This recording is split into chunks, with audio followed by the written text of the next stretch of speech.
کاروبار کې خدای پاک ترقي راولي. دغه شان د قرضدارۍ په لحاظ باندې د چا په خلکو پور وي هغه خلک یې نه ورکوي، بانې کوي، په دغه نیت شروع کې هغه خلک خدای پاک مسخر کوي چې د پور ادا کړي. دغه شان په چا پور باندې وي په دغه نیت شروع کې چې خدای متعال د ده دپاره اسباب پیدا کړي چې د پورو نه خلاص شي. دغه شان کوم انسان د ګناه نه ځان نشي ګرځولی، خواهشات په غالب وي، په دغه نیت شروع کې چې الله تعالی مې د ګناهونو نه راوساتي، الله یې وساتي. شوق د طاعت او د عبادت په چا کې نه وي، په دغه نیت شروع کې الله تعالی د عبادت شوق په دغه انسان کې پیدا کوي. په کور کې بې اتفاقۍ وي، د خپلوانو په منځ کې بې اتفاقۍ وي، په دغه نیت شروع کې خدای پاک د هغو په منځ کې د اتفاق زندګي راولي. ان ډیر مجرب په ډیرو شیانو کې موږ ته دا ملګري چې ویلي دي اجازه م کړې دي، موږ ته خلیفه صاحب مبارک اجازه کړې، نو الله تعالی ډیر مؤثر واقع کړي. یو مولوي صاحب یو وخت کې راغی، د خپل خور حال راته ویلې، وایي خور مې وایي چې دا خاوند مې دومره بېدینه ده چې مسافر یې راشي کور ته خپله خو لمونځ نه کړي، خو ما هم سمه نه پرېږدي، وظیفې ته خو مې یو وارې نه پرېږدي، ذکر ته او تلاوت ته دغو ته خو مې نه پرېږدي. ته درته ووایه چې که یو شی راوښیي، ما ورته ویلې په دغه نیت د د اصلاح په نیت دغه هغه شروع کړي، ختم شروع کړي. بیا وروسته داسې حال خدای پاک راوست، وایي هغه خاوند مې چې اوس تلیفون راکړي دوبۍ نه، اوله خبر دا چې ګوره د لمانځه به پایبندي کوې، بچیانو باندې به ډېر پام کوي، دین به په زده کوې، اوس ما ته وایي ترغیب دې دغه راکوي. نو ډېرې فایدې دي د دغه دنیوي فایدې کله کله ذکر کول په دغه نیت ښیي چې خلکو لږ شوق پیدا شي. کنې نوره خبر خو په هر عمل کې مخکې موږ تاسو ویلې چې باید د سړي د خدای پاک رضا مطلب وي. نو کوم ملګري چې شوق وي اجازه ده ورته د مشکلاتو دپاره. دغسې عامه اجازه د ملګرو دپاره خو دوه قسمه اجازې وي، یو مقیده یو غیر مقیده. رندي خلیفه صاحب مبارک اول به چې اجازه کړه داسې اجازه یې کړه چې که کله کله د موقع پیدا کېده په جمعه کې دوه جمعو کې یو وارې که. په د ابتدایي حالاتو کې د لطائفو کوشش په لطائفو کې پکار ده، په د خپلو ذکرو کې پکار ده، دغه کې ډېر لوی اثر ده. وروسته په آخرو وختو کې بیا په پایبندۍ لکه اوس موږ ته اجازه داسې شوې ده چې روزانه به یې وارې کې. دا مازدیګر ختم کیم کو د دغه خدا اجتماعي وي، خو ګوښې ځان ته یم کو روزانه یې وارې دغه ختم. بیا الحمدلله چې دا اجازه شوې د 20 کاله 25 کاله به کېږي، دغه دایمي روزانه یې وارې کو. نو وروسته بیا اجازه دایمي هم کېږي. خو دا اوس ابتدایي حالاتو کې که کله کله یې څوک کي نو پایبندي نشته، منع نشته، کېدي ورته اجازه ده. که د مشکل دپاره یې کي هغه د بیا یو 40 شپې په پایبندي وکړي، او که د مشکل دپاره نه وي دغسې چې خدای پاک په علم کې ترقي یا درود شریف په پیغمبر علیه السلام ډېر وویل شي، یا د مشکلات حل شي، یا په وظایفو کې خدای پاک اصلاح راوشي، نو کله کله دې کې ورته اجازه ده.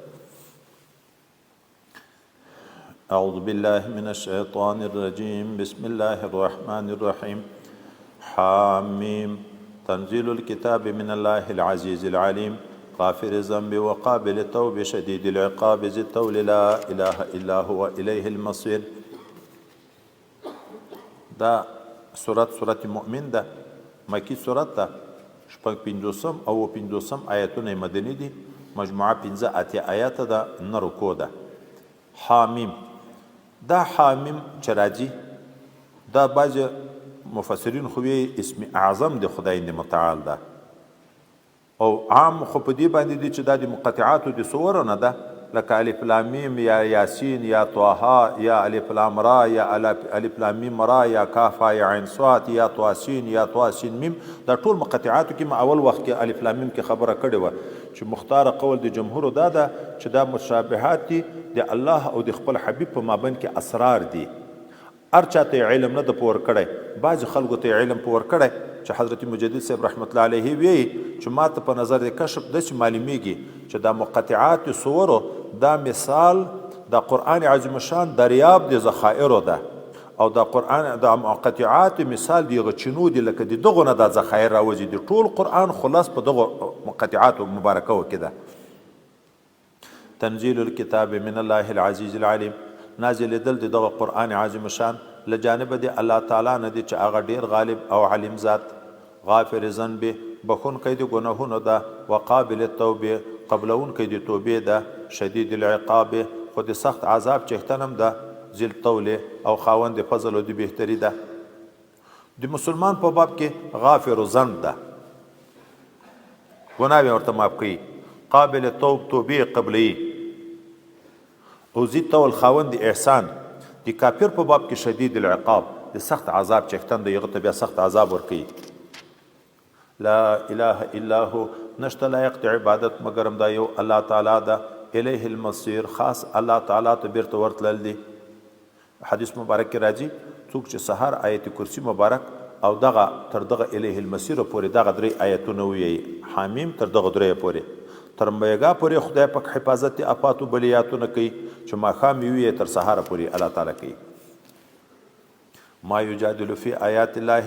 جګړې نه کوي، طعنونه نه ویي په آیاتو د خدای پاک الا الذین کفروا، مگر هغه کسان چې کافران شوي دي. فلا یغررک تقلبهم فی البلاد، تا دې تیر نه باسي ګرځېدل د دی په دغه ښارونو کې. ګوره انسانه، دغه د خدای د دین بې عزتي، د قرآن بې عزتي خو کافران کوي، خو هلته خدای پاک ماړم ساتي، کاروبار هم جوړ ده. ته په ده خطا نه شي چې نو دا په خدای پاک ګران دي. نه، د دغه ځای بیا جهنم ده. کذبت قبلهم قوم نوح،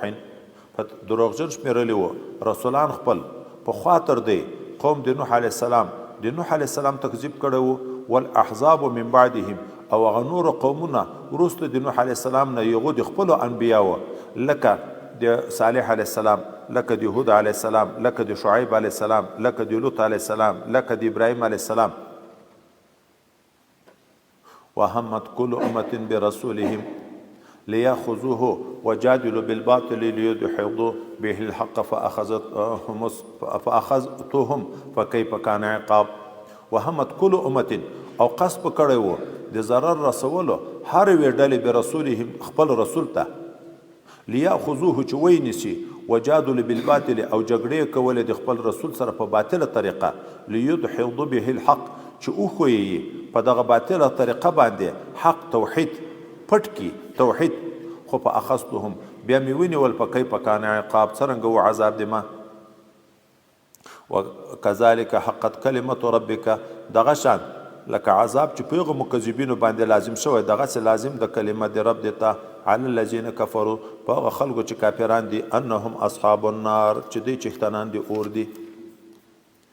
الذین یحملون العرش، هغه ملائکې چې پورته اخلي عرش عظیم، ومن حوله، او هغه ملائکې چې چارو چارپیر د عرش عظیم دي، یسبحون بحمد ربهم، تسبیح بیانوي سره له حمد رب خپل. ويؤمنون به، ایمان لري په الله تعالی باندې. ويستغفرون للذین آمنوا، مغفرت غواړي د هغه خلکو دپاره چې هغو ایمان راوړی.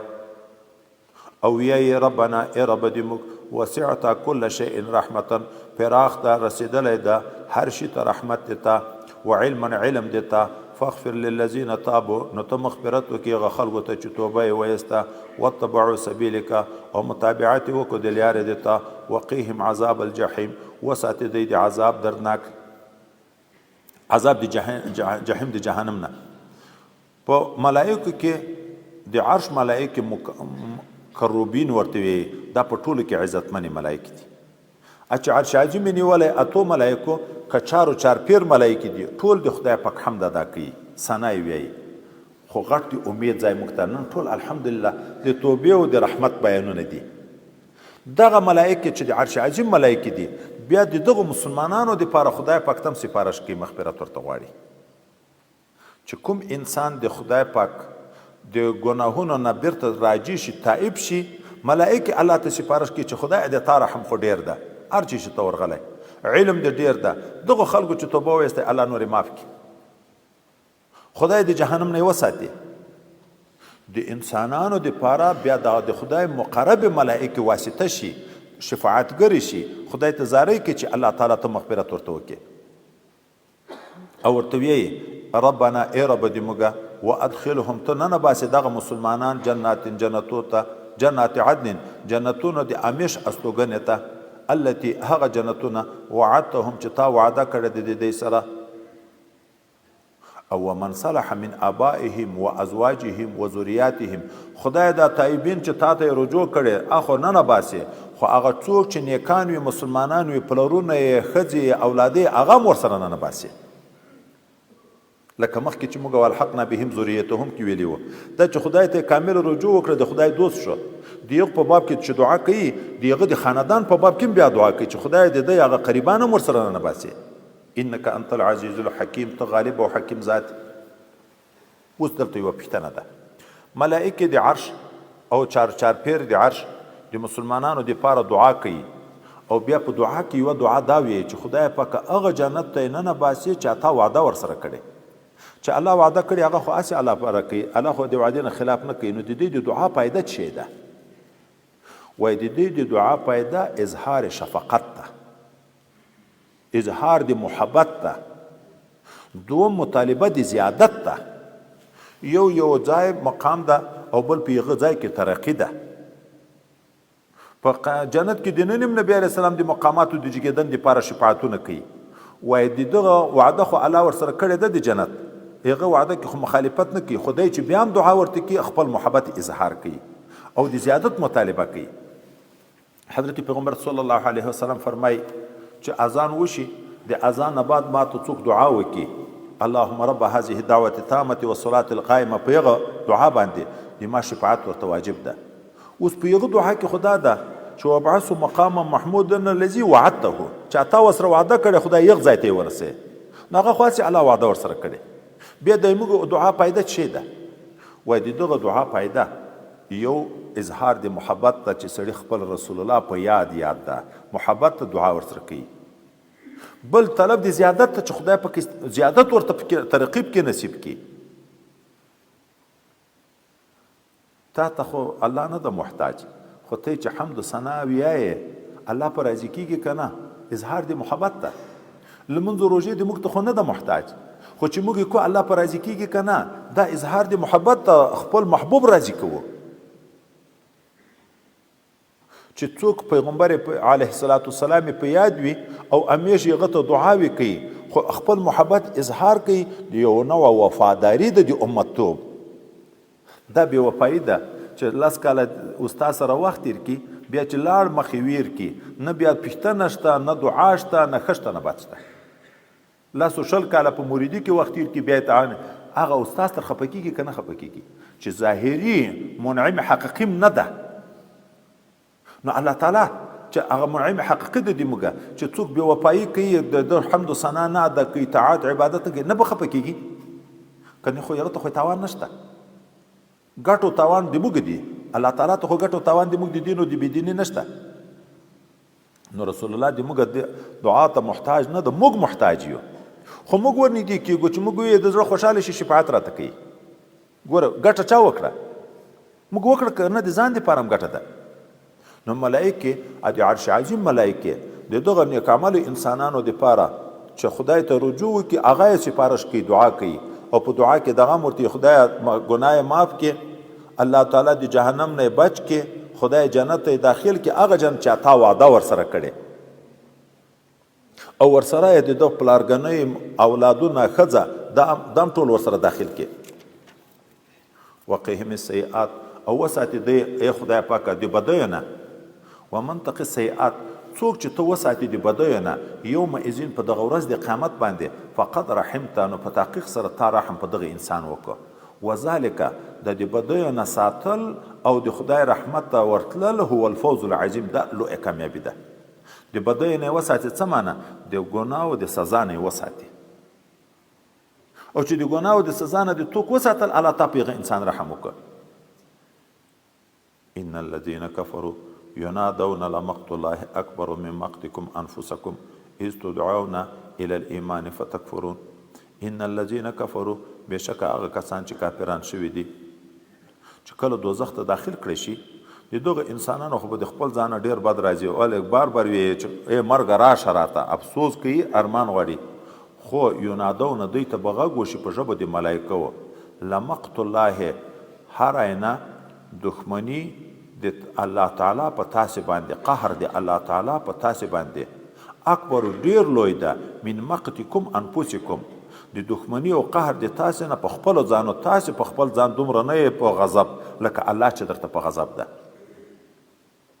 اذ تدعون الى الايمان کله چې تاسې بلل کېدی دنیا کې ایمان ته په تکفرون تاسې کافران کېدی ایمان منډې ویلې قالو دغه کافران به وایي ربنا امتنا اثنتین ای الله تا مړه کړي یو موږ 2 وارې و احییتنا اثنتین او ژوندي کړي دي 2 وارې فاعترفنا بذنوبنا نو اوس دې موږ اقرار د په خپلو ګناهو باندې چې موږ ګناهونه کړي دي فهل الى خروج من سبیل آیا شته بیرته تللو ته دنیا ته څلیار چې د دوزخ نه مو وباسې امتنا اثنتین خدای 2 وارې دې مړه کړي یو وارې اول چې انسان نطفه او منی ده ژوند نشته پکې بیا چې ما ژوندی شو 50 کاله ژوند وکړو بیا مرګ راغی 2 وارې ژوند یو وارې هغه ژوند د دنیا ده چې د منیو نه پیدا کو ژوندی کو روح ور واچوه بل وارې ژوند دغه د قبر نه بعد چې د قبر نه بعد بیرته را ژوندی کو دا هر انسان په خپل ځان کې ویني نو خو کافر هم دی الله دغه قدرت خو ولید نو الله ته دلته ذاتي زارۍ شروع کړي دا بې ځایه ځکه په دوزخ کې قیامت کې بیا دا وی ای الله دا خو مو دواړه د تا قدرتونه ولده نو په هر څه قادر یې اوس په موږ بیرته د جهنم نه وباسې که نه بیرته یستل نشته ذالکم دغه ابدي عذاب چې تاسو ته درکول کیږي ای کافرانو هغه په دې وجه ده چې بانه شان دا ده په سبب د دې ده چې اذا دعی الله وحده کله به وبلل شو الله تعالی یوازې کفرتم تاسو به کافران کېدئ په یوه خدای منه منله و ان یشرک به او که د الله سره به شی شریک ونیول شو وبلل شو تؤمنو دشتي به تاسو تصدیق کوو چې و دغه هم خدایان دي فالحکم لله العلی الکبیر نن حکم خالص الله لره ده چې هغه پورته ده د شرک نه او ډیر لوی ده هو الذي یریکم آیاته دغه الله تعالی هغه ذات ته چې درخی تاسو ته دلایل د قدرت خپل وینزل لكم من السماء رزقا نازلی تاسو ته له طرفه د اسمان رزق باران چې سبب د روزي ده خو ما يتذكر الا من ينيب فن تر اخر دغه دلایل نه مګرم هغه څوک چې راګرځېدلی وي د شرک نه د ګناه نه توحید او طاعت هغه سره بیا پن تر اخلي فدعوا الله مخلصین له الدين نو تاسو بولئ الله تعالی په داسې حال کې چې خالص کوون کې تاسو دغه الله تعالی لره د دین شرک مرک نه وي پکې ولو کرے الکافرون اگر که دا خبره بده غني کافران رفیع الدرجات الله تعالی پورته کون کې د درجو ده ذل عرش خاوند عرش عظیم ده یلقي الروح من امره القا کوي د روح د وحی من امره د خپل حکم نه علی من یشاء او پاغه چا چې ورته خوښ شي من عباده د خپل بندگانو نه جبرائیل امین نازلی یا وحی نازلی په هغه چا چې ورته خوښ شي وحی ته روح وي ځکه حیات حقیقي په ثابتېږي چې ایمان چا راوړ د کفر نه بچ شو لینذر یوم الطلاق د دې دپاره چې خلک وویری د ملاقات د ورځې د یو ځای کېدن نه چې خالق و مخلوق به سره ملاقات کوي یو ځای کېږي حضرت نبی کریم صلی الله علیه وسلم قسم د هر انسان به د خدای پاک حضور ته مخامخ درېږي الله تعالی به د سره خبرې کوي بې ترجمانه اوس خو د ملایکو په واسطه خبرې دي هر سړي سره به بذات الله تعالی خبرې کوي یوم هم بارزون کله چې دغه خلک راښکاره وي ولاړ وي د قبرونه د باندې لا یخفى علی الله منهم شی پټ به نه وي په الله تعالی باندې د دوی هیڅ شی او الله به هلته حکم وکړي لمن الملک اليوم نن ورځ پاچاهي د چا ده لله الواحد القهار بیرته به الله تعالی وي خاص الله لره ده چې هغه لوی ذات ده او ښه غالب او قوي ده الیوم تجزا کل نفس بما کسبت نن ورځ به جزا ورکړی شي هر نفس ته په هغه څه باندې چې دوی کسب کړی ده لا ظلم اليوم نن ورځ ظلم په هیچا نشته ان الله سریع الحساب بشک الله تعالی چې ده د ډیر زر حساب کوونکی ده د مخلوق سره او نبی کریم صلی الله علیه وسلم چې په ورځ د قیامت به څوک د خپله ځای نه قدم پورته نه کړي چې د 5 شیانو پوښتنه نه یې تر شوې د عمر چې په څه شي کې د تیر کو دا 80 کاله عمر به در کړی و د ټول عمر به ځان ته پوښتنه وي په څه شي کې د تیر کو دوم د ځوانۍ بیا خصوصا دا ځوانۍ د په څه شي زړه کړه دا ځوانۍ خو ډېر د نعمت زندګي وه دا د په څه شي زړه کړه دریم د علم چې علم یې در کړی و په تا څومره عمل په وکړه څلورم د دنیا د ګټلو چې دا دنیا د په کومه لار ګټلې وه په جایزه که په ناجایزه پنځم د دنیا د خرج کولو چې دا دنیا د بیا په کومه لار کې ولګوله وایي ډېرې سختې پوښتنې د دنیا شوې دواړه طرفه پوښتنې دي د ګټلو هم پوښتنه ده او د خرج کولو هم پوښتنه ده که په ناروا وګټلم عذاب ده او که په ناروا کې ولګېدلم عذاب ده وانذرهم یوم الآزفة الله تعالی یې وویروه ای د محبوبه دا کفار د عذاب د هغه ورځې نه چې رانږدې ده اذ القلوب لدى الحناجر کله چې د ډیره ډاره زړونه دغه ستوني ته رارسېدلي کاظمین ډک به وي د غم نه ما لظالمین نه به وي ظالمانو ته په قیامت کې من حمیمین څه دوست ولا شفیع نه شفاعت کوونکی یطاع چې د هغه شفاعت قبول شي ومنل شي د کافر دپاره هره لیار بنده ده یعلم خائنة الاعین الله ته معلومې دي خیانتګر سترګې وما تخفي صدور هغه شیان چې نیتونه یې کوي زړونه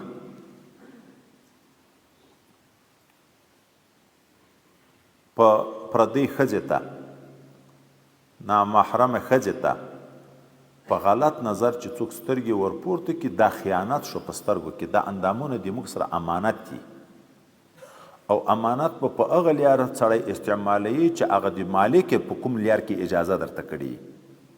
مالک د موږ د ټولو اندامو اجازه د خیر په لیار کې کړې ده د ګناهو نه ټول اندامونه د موږ منې کړي دي دا چې سترګې غلطې استعمال شو خیانت وشو په دغه امانت کې الله ته د خاین سترګې معلومې دي بیا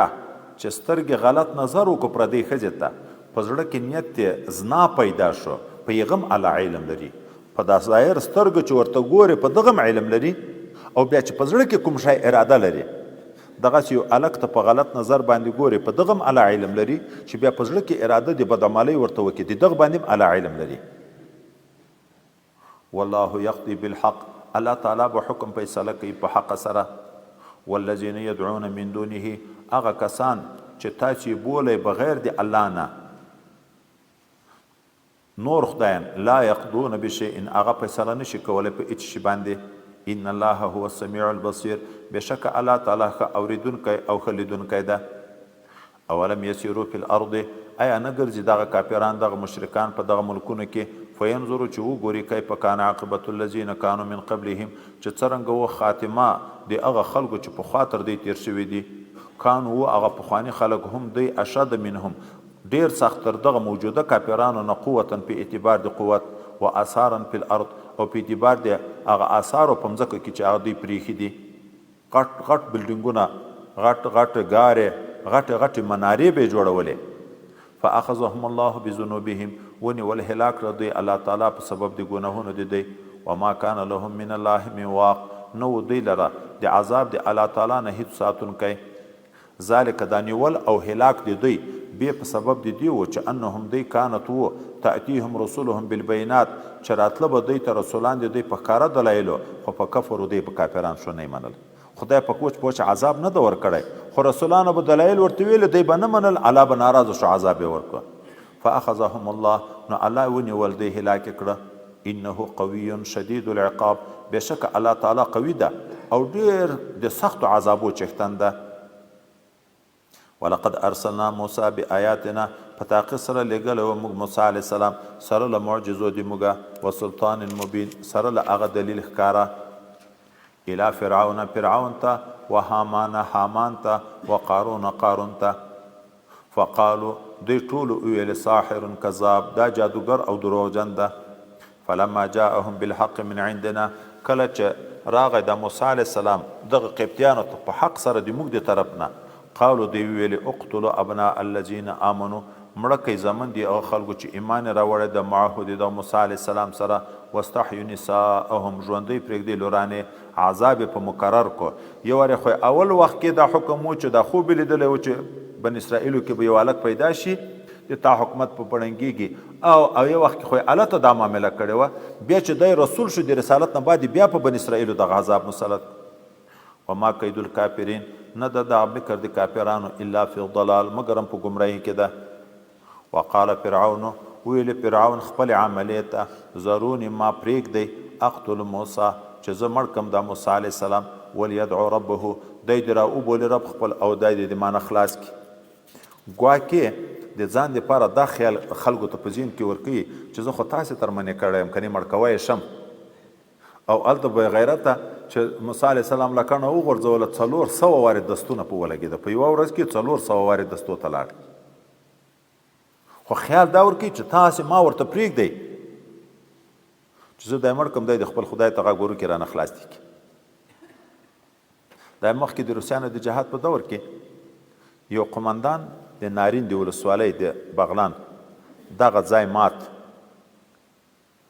موږ د ولسوالۍ نه را دې خوا ته یوه علاقهداري وه دا چې اول مجاهدین ویني او د ما قبلګاه صاحب قصه کړه د په هغه فتحه کې هلته موجود و وایي دغه علاقهدار موږ ژوندی وینو دغه علاقهدار چې موږ پانسۍ کوو هغه مجاهد قمندان را ورسېدو د نارین نه دا د برکې هغه و وایي دغه علاقهدار ته ویلې چې دغه پرهار دی یا د هغه د تا د کلشینکوف د خولې د چې زه دې وویلم چې ویلې دی چې ته د خپل خدای ته نارې وکړه چې رانه خلاص دي کړي زه خو هغه خدای درنه خلاص کړم اوس ته ځان خلاص کړه نو دغه بدبخت هم دا ویلې دی د خپل خدای ته نارې وروکړي رانه خلاص دي کړي او بیرته بیا څه وی اني اخاف زه ډارېږم ان یبدل دینکم چې تاسې دین به بدل کړي او ان یظهر فی الارض الفساد یا به په مځکه د مصر کې نور فساد مخالفت به په منځ کې راولي نور فساد به ښکاره کړي د چې دمکۍ د مرګ شروع کړي وقال موسی وویل موسی علیه السلام خپل قوم ته انی عذت بربي وربکم زه پناه غواړم په رب خپل او په رب د تاسې باندې من کل متکبرین د هر سرکشه نه لا یؤمن بیوم الحساب چې ایمان نه راوړي په ورځ د حساب باندې هغه فرعون چې دمکۍ د مرګ کړی د هغه موسی علیه السلام د لاسه بیا لاړ شو تباه شو خو هغه یې نه کومړ وقال رجل مؤمن وویلی یو سړي مؤمن من آل فرعون د خپلوانو د فرعون نه یکتم ایمانه چې ایمان پټ ساتو پټوالی د ایمان دا کله د مصلحت په بنیاد جایز ده لکه په ابتدا کې چې په مکه معظمه کې مسلمانانو ایمان پټ ساتو دا د فرعون د قومو ایمان راوړی په حضرت موسی علیه نبینا علیه الصلاة والسلام باندې دا خلکو ته ویي اتقتلون رجلا آیا تاسې وژنئ داسې سړی ان یقول ربي الله چې دی ویي چې رب مې الله ده وقد جاءکم بالبینات من ربکم او په تحقیق سره راغلی د تاسې ته سره له معجزو له جانب د رب د تاسې نه ځان او ورته مدعي کوي نه د خیرخواهي په بنیاد ورته وي و ان یکو کاذبا ګورئ کار مه پلرئ که دروغجن په علیه کذبه په ده د سزا د ده د دروغو و ان یکو صادقا که دی رښتونی پیغمبر یي او تاسې مړ که یوسفکم بعض الذي یعدکم بیا به درته ورسیږي بعضې هغه عذابونه چې هغه دی وعدې در سره کوي ګورئ احتیاط کوئ په ده کار مه لرئ ان الله لا یهدي من هو مسرف کذاب بېشکه الله تعالی هدایت نه کوي هغه چاته چې تر حد نه تېرېدونکی وي او ډېر دروغجن وي یا قومي ای د ما قومه لکل ملک اليوم نن ورځ خدای پاچاهي درکړې ده ظاهرین فی الارض غالبه یې تاسې په دغه مځکه د مصر کې په سبتیانو باندې خو ګورئ که دغه سړي سره بیا ادبي وکړه فمن ینصرنا من بأس الله بیا به د موږ کومک د خدای د عذاب نه څوک وکړي ان جاءنا که د خدای عذاب را باندې راغی یو طرف ته د فرعون تربور شو مسلمان بل طرف ته اوس فرعون غږیږي قال فرعون ویل فرعون ما اریکم الا ما ارى زه تاسې ته نه ښیم مګرم هغه مصلحت چې زه وینم چې هغه وژل د موسی علیه السلام دی وما اهدیکم الا سبیل رشاد زه نه ښیم تاسې ته ای قبطیانو مګرم لار د نیکه او د مصلحت لار درته ښیم بیرته تربور غږیږي وقال الذي آمن ویایي هغه سړی چې ایمان راوړی یا قوم د ما قومه انی اخاف علیکم زه ویریږم په تاسې باندې مثل یوم الاحزاب په مثل د عذاب د هغه ورځو د ډلو پخوانیو هغه ډلې څوک دي مثل دأب قوم نوح وعاد وثمود په مثل د حال د قوم د نوح علیه السلام چې ډوب شو په اوبو کې او د عادیانو چې په هوا باندې خدای تباه کړه و سمودیان چې صالح علیه السلام قوم چې په چغه د جبرائیل علیه السلام باندې خدای تباه کړه والذین من بعدهم هغه کسان چې د دې نه شاته تیر شوي دي لکه د لوط علیه السلام قوم چې خدای په مځکه په راواړوله د شعیب علیه السلام قوم چې په اور کې وسو وما الله یرید ظلما للعباد الله اراده د ظلم نه لري بندگانو ته و یا قوم ای د ما قوم انی اخاف علیکم زه ویریږم په تاسې باندې یوم تناد د عذاب د هغه ورځې د رابللو چې په چغو سره یو بل ته به نارې ویل کېږي او بلکې داسې نارې به ملایکې به وي یا اهل الجنت خلود لا موت و یا اهل النار خلود لا موت جنتیانو ته به هم نارې همیش په جنت کې مرګ نشته جهنمیانو ته به هم نارې وي چې همیش په جهنم کې بیا مرګ نشته یوم تولون مدبرین په هغه ورځ کې چې وګرځئ تاسې شا اړوونکي موقف ته او روان شئ د دوزخ په لوري باندې مالکم نه به وي تاسې لره من الله د عذاب د خدای پاک نه من عاصم یو څوک ساتونکی ومن یضلل الله څوک چې الله یې ګمراه کړي په ما له من هاد نشته د هغه دپاره هدایت کوونکی مه کوئ داسې او د دغه نه مخکې یو وارې یوسف علیه السلام په دغه مصر کې تیر شوی و تاسې الله ته هغه په رسالت کې په شک کې ویه او بیا مو ویله چې هغه مړ شو چې نو بل نبي نه راځي نن دغه بل نبي خدای پاک راوست مه کوئ داسې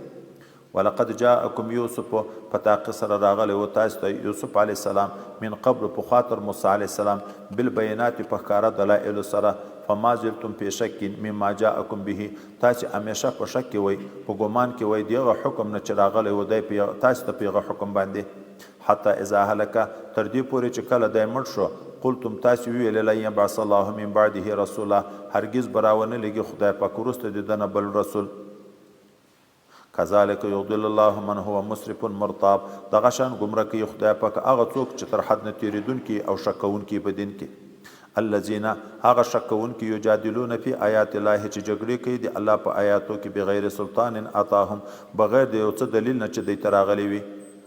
کبر مقتا عند الله لوی ده په اعتبار د غضب په نزد د خدای پاک و عند الذین آمنوا او په نزد هغه خلکو چې ایمان راوړی دغه جدال دغه بغض الله په نظم ډیر لوی ده او د مؤمنینو په نسبت باندې کذالک دغه اغضلال دغه شان لکه دغه دیم چې گمراه کړي دغه شان یطبع الله علی کل قلب متکبر دغه شان مهر وی الله تعالی په هر زړه د کبرجن جبار سرکش ظالم باندې وقال فرعون ویل فرعون یا حامان ابن لی صرحه ای حامانا ای وزیر د مامات جوړ کړی و مانی لعلی ابلغ الاسباب شای چې زه ورسېږم لیارو ته د ختلو اسباب السماوات هغه لیارو د اسمانو ته فاطلع الی اله موسی وروخ جم خدای د موسی ته چې شته که نشته د خبیث خلکو ته په خیال کې دا ورکوي چې په ټول مخ د مځکې خو یو زه خدایم بل نشته دا دی چې د خدای دعوه کوي په مځکه نشته نو برج جوړ کړه چې زه وروخېږم چې پاس یې وګورم چې پاس شته که نشته و انی لاظنه کاذبا بشک زه ګمان کوم په دغه موسی علیه السلام چې دی دروغجن ده وکذلک زوین لفرعون سوء عمله لکه دغه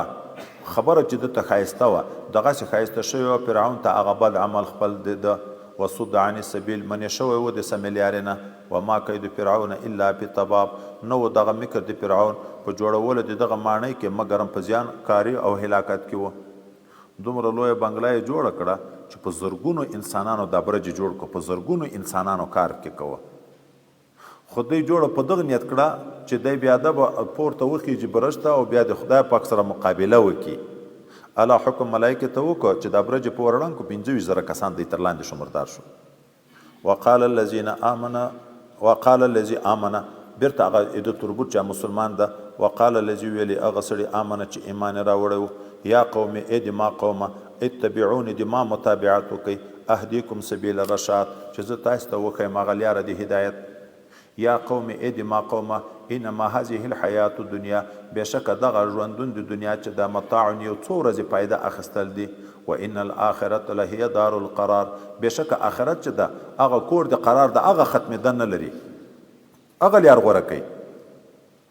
من عمل سیئة څوک چې وکړي یو بد کار فلا یجزا ده ته بدله نه ورکول کېږي الا مثلها مګرم په مثل د هغه بد کار دی ده ومن عمل صالحا څوک چې وکړي نیک کار من ذکر نارینه وي او انثی که ښځه وي خو په دې شرط وهو مؤمنون چې وي مؤمن فاولئک یدخلون الجنة دغه خلک به داخلیږي جنت ته یرزقون فیها رزق ورکول کېږي دوی ته په دا جنت کې بغیر حساب بغیر د حساب نه کافر ته بدله په مثل ده خو مسلمان ته عوض بلا حساب ده یا قوم ای د ما قومه مالی ادعوکم الی نجات څه د ما لره زه تاسې رابولم د نجات لارې ته وتدعونني الی النار تاسې ما بولې د دوزخ لوري ته تدعونني تاسې ما بولې لاکفر بالله چې زه کافر شم په الله باندې و اشرک به او زه شریکم د الله تعالی سره ما هغه څه لیس لی به علم چې د ما په هغه باندې علم نشته وانا ادعوکم او زه تاسې رابولم الی العزیز الغفار هغه ذات چې ډیر غالب او بخونکی د ګناهونو ده لا جرم حق ده دا خبره انما تدعونني الیه هغه څه چې تاسې ما بولئ هغه طرف ته چې دا شرک ده لیس له دعوة فی الدنیا نشته د هغه دپاره څه قوت د بلنې په دنیا کې ولا فی الاخرت نه په آخرت کې وان مردنا الی الله بېشکه ورتلل د موږ ټولو الله تعالی ته دي وان المسرفین هم اصحاب النار هغه مسرفین تر حد نه تیریدونکي مشرکان دوی ملګري د دوزخ دي فستذکرون ما اقول لكم زرد چې بیا به یاد کوي تاسې په وخت لیدلو د عذاب کې هغه خبرې چې دا زی اوس درته کوم ګورې خو اوس ومنیه دا بیا را روان دی بیا به ارمانونه کوئ نور و افوض امر الی الله دا وایي دوی دمکۍ د مرګ ورکړې نو دوی ویل زه سپارم کار خپل الله تعالی ته ان الله بصیر بالعباد بېشکه الله تعالی لیدونکی په بندګانو باندې ده دوی د مرګ تدبیر ورته جوړ کړو خو الله د ده حفاظت وکړو لار د نجات پیدا شو عذاب یې ورنکړو ووقاه الله وساتو دغه موسی علیه السلام یا دغه مؤمن ځوان چې د فرعون د قومو سیئات ما مکرو دغه سختو عذابو د هغه څه چې دوی مکر ورته جوړ کړی و وحاق بآل فرعون چاپیر شو په آل د فرعون باندې سوء العذاب هغه سخت عذاب چې غرقېدن و په دنیا کې او آخرت کې اور د جهنم النار یعرضون علیها اور د دوزخ وړاندې کول کېږي دغه کفارو ته په قبر کې غدوا هر سبا و عشین هر بیګا و یوم تقوم ساعته او کله چې بیا قائم شي ورځ د قیامت نو او به ویل شي د الله تعالی د طرف نه ادخلوا آل فرعون اشد العذاب نه باسي فرعون سره لمرګري هغه سخت عذاب دغه آیت نه معلومیږي چې قبر زندگی حق ده عذاب او راحت حق ده په قبر کې انسان ته خپل ځایونه ولیدې کېږي دلته ویل شو چې دغه کافرانو ته د فرعونیانو ته سهار و بیګا اور عرض کېږي او بیا وروسته و یوم تقوم ساعت په عطف کېږي چې قیامت په ورځ بیا ویل کېږي چې سخت عذاب ته نو خو معلومیږي چې دا مخکې سهار و بیګا اور چې عرض کېږي دا په قبر کې ده دا په قیامت کې نه ده وإذ یتحاجون فی النار هغه وخت په یاد کې چې دوی به جګړې سره کوي په اور کې فیقول الضعفاء او بیای به عادی کشران للذین استكبروا هغه خلکو ته چې مشرانو لکه فرعونیانو ته فرعون ته به ویایي دا کشران دا به فرعون ته حامان ته قارون ته ویایي انا كنا لكم تبعا موږ خو په دنیا کې د تاسې تابعان وو فهل انتم مغنون عنا نصیبا اوس نو تاسې د موږ نه دفع کولی شئ څه برخه من النار د اور نه قال الذين استكبروا وبوي هغه کسان چې سرکشي کړې وه فرعون حامان او دا مشران انا كنا كل فيها موږ تاسې ټول په دغه اور کې نو واس نه رسیږي کوم تاسې نو اور لري کوي شو خو د ځانه به ملري کړی وو ان الله قد حكم بين العباد بشک الله فیصله کړی د ما بین د بندگانو کې څوک چې مستحق د دوزخ ته هغه به ولید دوزخ وقال الذين في النار وبوي هغه خلک چې په اور کې دي لخزانه جهنم هغه متصرفینو د جهنم ته ملائکه ته بوي ادعوا ربکم تاسو خو خدای ته دعا وکړئ یخفف عنا یوما من العذاب چې د موږ نه یو ورځ عذاب وکم کی قالوا هغه ورته ملائکه اولم تکن تاتیکم رسولکم بالبينات آیا نو راغلی تاسو ته رسولان د تاسو په ښکاره دلایلو قالوا دی وی بلا راغلی وو نو قالوا ملائکه ورته چې عذر مو نشته انبیا درغلی او خبر کړي وای الته تاسو نه منل فدعوا تاسو خپل وس دعا وکړه موږ تاسو لپاره دعا ونشو کولای وما دعاء الكافرين الا في الضلال نه دي دعا د کافرانو مگر په گمراهی کې دي هیڅ فائدہ نه لري بس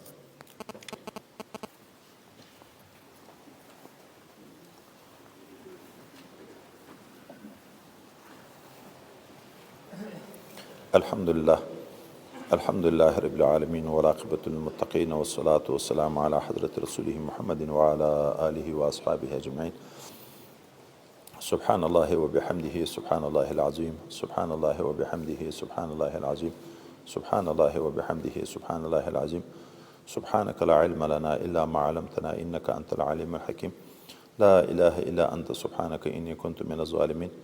ربنا توفنا مسلمين والحقنا بالصالحين ربنا آتنا في الدنيا حسنة وفي الآخرة حسنة وقنا عذاب النار وأدخلنا الجنة مع الأبرار يا عزيز يا غفار يا رب العالمين